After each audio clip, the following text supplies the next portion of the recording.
चलो, तो स्टूडेंट्स, अभी हाइट एंड डिस्टेंस का मीनिंग हिंदी में तो पता ही है, ऊंचाई दूरी होता है। और ये जो हाइट एंड डिस्टेंस है, इसको हम ज्यादातर यूज करते हैं जब हम इंजीनियरिंग वर्क कर रहे होते हैं। ठीक है ना।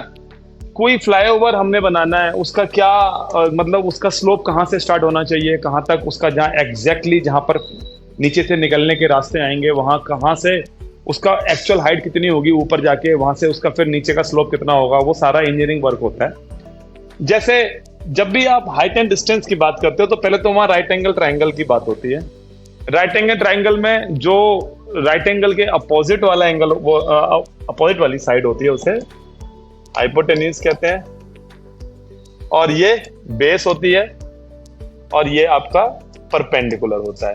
तो जैसे अभी आपने लास्ट चैप्टर किया था, उस लास्ट चैप्टर में हमने यही चीज पी एच बी, पी मतलब परपेंडिकुलर, एच मतलब हाइपोटेन्यूज, बी मतलब बेस, हमने सारे क्वेश्चंस के अंदर चाहे साइन थीटा लिया हो, कॉस थीटा लिया हो, टेन कॉट सेक कोसेक, कोई भी हमने रेशियोज लिए हो, सब में हमने पीबीएच का इस्तेमाल किया था। यहां पर भी हम इसी का यूज करेंगे। ठीक है।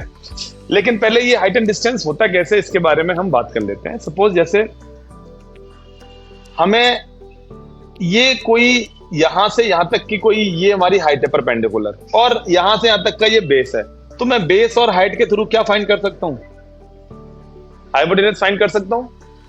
लेकिन अगर कभी ऐसा हो जाए कि मुझे ये परपेंडिकुलर दिया हो, बेस ना दिया हो, ये ना दिया हो, सिर्फ सिर्फ क्या दिया हो, परपेंडिकुलर, तो क्या इससे मैं बेस और हाइपोटेन्यूज फाइंड कर सकता हूं? सिर्फ और सिर्फ परपेंडिकुलर से। क्या मैं बाकी के दो फाइंड कर सकता हूं? अभी तक तो आपने पाइथागोरस थ्योरम लगाई थी, पाइथागोरस थ्योरम लगाते थे, उससे बड़ा इजीली आंसर आता था। आप तो ये वाली थ्योरम का यूज कर लेते थे, P square plus B square equals to H square. तो कोई दो वैल्यू पता होनी चाहिए, तीसरी निकल आती थी। लेकिन क्या एक सिंगल साइड से मैं बाकी के दो एलिमेंट्स निकाल सकता हूं, दो साइड्स निकाल सकता हूं? अगर आप ये चीज लास्ट चैप्टर में देखते हैं ट्रिग्नोमेट्रिक फंक्शन में, तो वहां बोलते नहीं। लेकिन जब हम हाइट एंड डिस्टेंस में आते हैं तो यहां बोलते हैं यस, यहां हम निकाल सकते हो। तो हमें उसके लिए क्या चाहिए होगा? परपेंडिकुलर के साथ इन दोनों एंगल में से कोई एक एंगल चाहिए मुझे। इन दोनों एंगल में से क्या चाहिए? कोई एक एंगल चाहिए। तो मैं इजीली हाइट एंड डिस्टेंस के रूल के अकॉर्डिंग इस परपेंडिकुलर की हेल्प से बेस निकाल सकता हूं, या इस परपेंडिकुलर की हेल्प से हाइपोटेन्यूज फाइंड कर सकता हूं। दोनों में से कोई भी एक चीज फाइंड कर ली तो तीसरी अपने आप निकल आएगी। क्लियर है मेरी बात? चलिए, अब ये तो हमारा एक टॉपिक रहा कि हाइट एंड डिस्टेंस को हम किस तरीके से इस्तेमाल करते हैं। यहां हमें एंगल की नीड होती है सबसे पहले। ठीक है। लेकिन ये होता क्या है, एक बार इसको जो है समझ लेते हैं। सपोज मैं यहां खड़ा हूं, ठीक है। यहां से मैं देख रहा हूं एक किसी कौए को, या कोई चील है, या कोई भी पक्षी हो सकता है, ए टू जेड, जो पेड़ के ऊपरी सिरे पर बैठा हुआ है, टॉप पर, टॉप ऑफ द ट्री।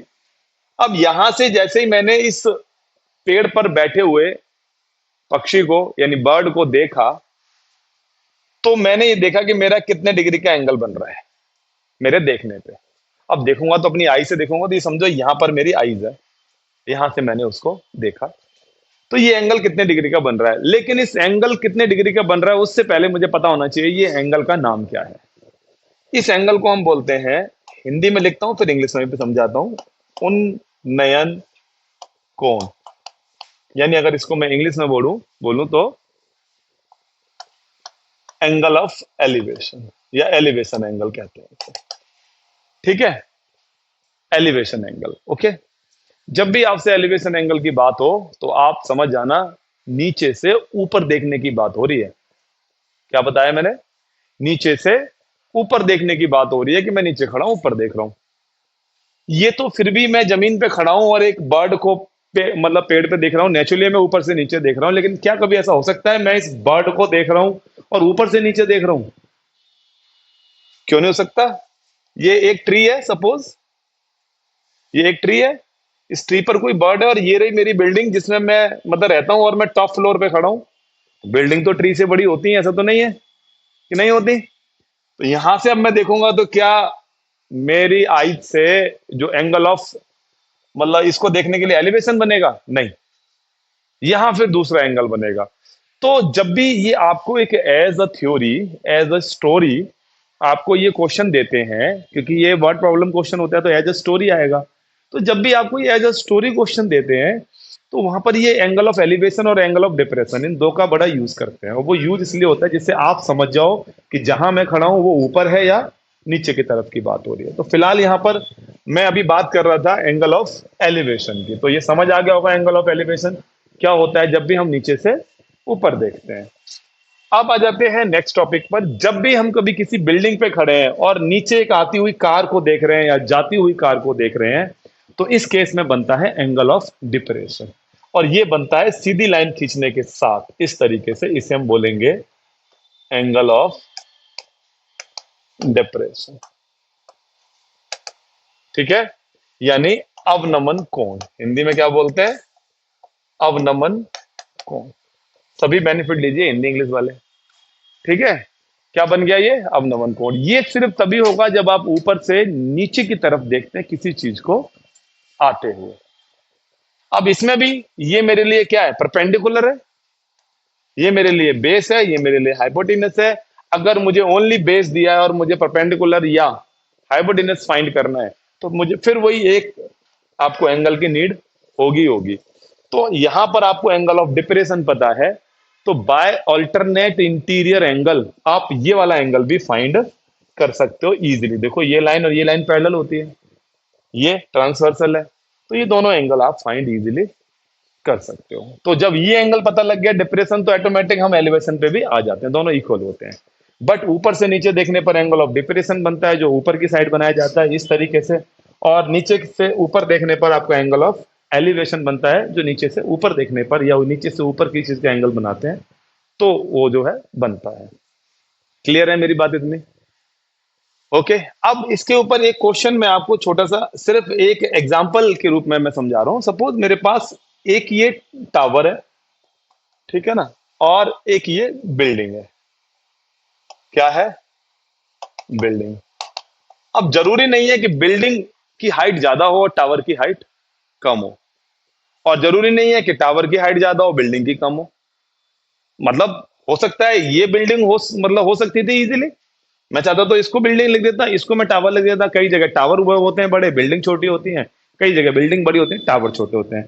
अब मुझे कैसे पता लगेगा कि कौन बड़ा है कौन छोटा है? मेरे से तो क्वेश्चन में ये बोला गया है कि there are two, there is a tower and a building in opposite direction, ठीक है ना। मान लो सपोज ऐसे, या इस तरीके से बोला, the elevation angle of top of the building from the top of the tower.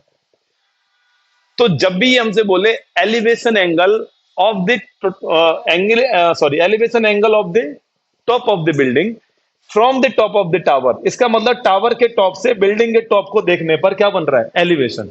तो हम समझ जाएंगे कि हमारा जो टावर है वो छोटा है और बिल्डिंग जो है वो, मतलब उसकी हाइट ज्यादा है। मेरी बात समझ आ रही है? जब भी इन्होंने बोला कि the angle of elevation of top of the मतलब building from the top of the tower, इसका मतलब टावर के टॉप पे खड़े होने पर भी मुझे ऊपर की तरफ देखना पड़ रहा है, तब मैं बिल्डिंग को देख पा रहा हूं, इसका मतलब बिल्डिंग क्या है? ऊंची है, ठीक है। तो ऐसे हमें जो है पता लग जाता है। लेकिन अगर ये बोलता कि नहीं, मैं तो टावर के ऊपर खड़ा होकर के और बिल्डिंग के टॉप को देख रहा हूं, लेकिन फिर भी मेरा एंगल कौन सा बन रहा है? डिप्रेशन। इसका मतलब फिर आपकी बिल्डिंग की हाइट ये थी, फिर ये आपकी बिल्डिंग थी, इसका मतलब छोटी थी बिल्डिंग। वो तो डिपेंड करेगा आपके क्वेश्चन पे कि आपको क्वेश्चन में क्या बोला गया है। तो हमें नहीं पता होता टावर की हाइट ज्यादा होनी है या बिल्डिंग की, वो तो आपके क्वेश्चन के अकॉर्डिंग एलिवेशन या डिप्रेशन एंगल से ही पता लगेगा। तो आई थॉट कि आपको ये समझ आ गया होगा अच्छे से कि ये एंगल ऑफ डिप्रेशन क्या होता है, एंगल ऑफ एलिवेशन क्या होता है, और हम किस तरीके से हाइट एंड डिस्टेंस का यूज एक ही साइड के पता होने से हम बाकी की दो साइडें निकाल सकते हैं। ठीक है, चलो, थैंक यू।